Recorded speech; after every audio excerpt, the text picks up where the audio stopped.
the man joining me now may well agree. Nightclub owner and columnist, Mr. Donald Macleod MBE. Welcome, Donald. Nice to see you. Nice to see you, Mike. How are you? Yeah, very well indeed. I'm assuming that the whole nation was weeping in sympathy with Nicola Sturgeon today as they remembered how bloody awful it was to live there while she was in charge. Oh, it was awful way back then. But, you know, I had to laugh today. You know, she arrives at this the Edinburgh leg, the COVID inquiry, with a chauffeur-driven car, and it turns out that the car didn't have an MOT; it had expired. So I thought that was some sort of a weird type of metaphor for Nicola's performance today, or arrival at the COVID inquiry, because it was definitely a car crash, that's for sure.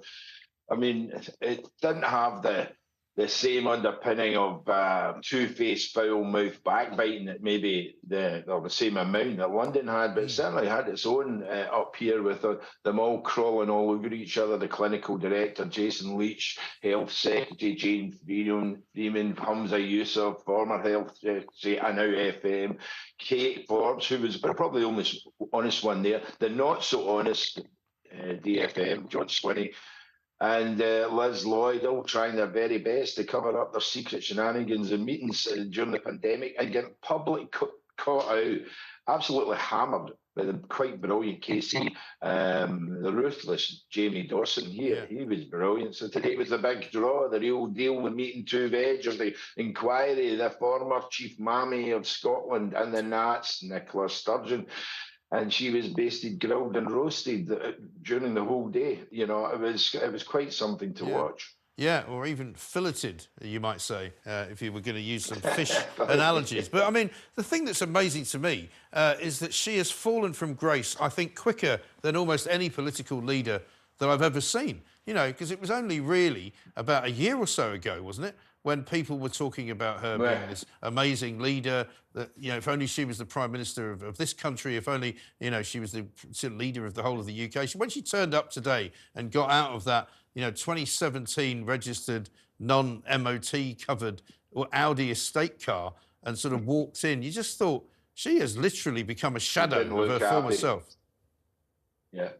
You know, I don't think it's the quickest. I think Boris Johnson might take that one, and possibly Liz Truss. But it was, you could see that she's very emotional. She'd obviously been up all night.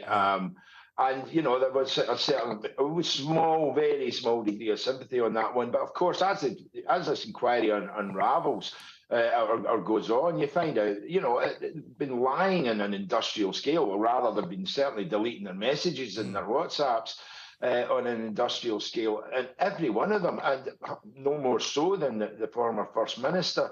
I mean, she said she didn't have a secret cabal, you know, but she did. It's quite obvious. She denied what everyone else knew to be fact, that she'd embarked on a zero COVID policy. She had endorsed an elimination policy, not an eradication policy. Even the presiding judge, Baroness Hallett, thought that was a word salad, you know. And he said, you know, what's the difference between elimination and eradication? I mean, she was asked, you know, what measures she'd taken during, what the measures had some impact, kept COVID at the lowest level. And she said, well, it took fewer lives, her measures, and minimised the disruption of people's lives. And well, these measures certainly impacted in people's lives. You know, closing schools for the best part of 2 years, with more lockdowns than any country in Europe, and crippled our tourism and hospitality sectors. We're still not getting the help we should. She also denied using the pandemic as a political opportunity to prop up her own position in the support of independence and the breakup, obviously, of the UK. Well, you know, going back, that's when I left the party, because she was definitely used doing that then. And then today, papers arrived saying from June 2020, said clearly consideration should be given to restarting independence and another referendum. So quite clearly lying again. She was pulled. There's no question, Donald. Sorry, I was going to say, there's no question that she totally politicised what she was doing. We know from what she said about Boris Johnson that it was all about trying to get out in front of him. Let's have a look at her talking about her lockdown policy and why it happened the way it did. And I don't know that anybody can say with certainty what difference it would have made in the overall trajectory of the pandemic and the outcomes of the pandemic. But of the many regrets I have, probably chief of those is that we didn't lock down a week, 2 weeks earlier than we did. I mean, you know, she says it won't make any difference. It's great, isn't it? All these bloody politicians telling us how sorry they are about how they got it wrong and how they were doing their best. And we were telling them all the way through, you can't do this. You can't wreck the entire economy. You can't close all the schools. You can't stop people from travelling. You can't ruin everybody's lives, because in the end, the result will be the same. And that's now what everybody's agreeing. Well, but promising the nation, as she did in her daily Doomcast, that, she would keep the WhatsApps and keep the texts. And then, well, quite obviously, she didn't. She deliberately, in my view, discarded the evidence, deleted it, eliminated it, eradicated it, for want of a better word. She's calling Boris Johnson a clown and thought that he was the wrong Prime Minister, full stop. That was quite telling when the KC asked her, if she considered herself to be the right First Minister for the job during the pandemic. Well, my view, and the view of many others, she clearly wasn't. She'd lost the plot. After Genny, she got the trust of the nation.